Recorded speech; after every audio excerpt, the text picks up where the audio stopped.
You ask Tiger to calculate. This deals with linear inequalities with one unknown. The final result is x greater than 90.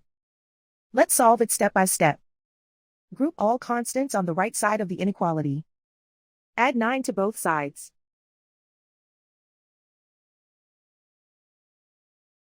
Simplify the arithmetic.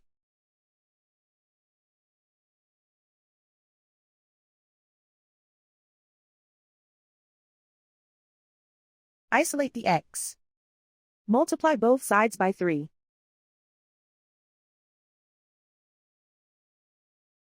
Group like terms.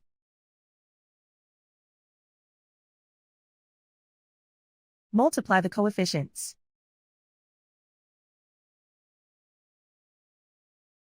Simplify the fraction.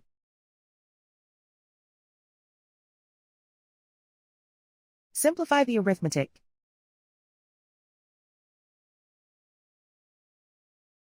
Plot the solution on a coordinate grid.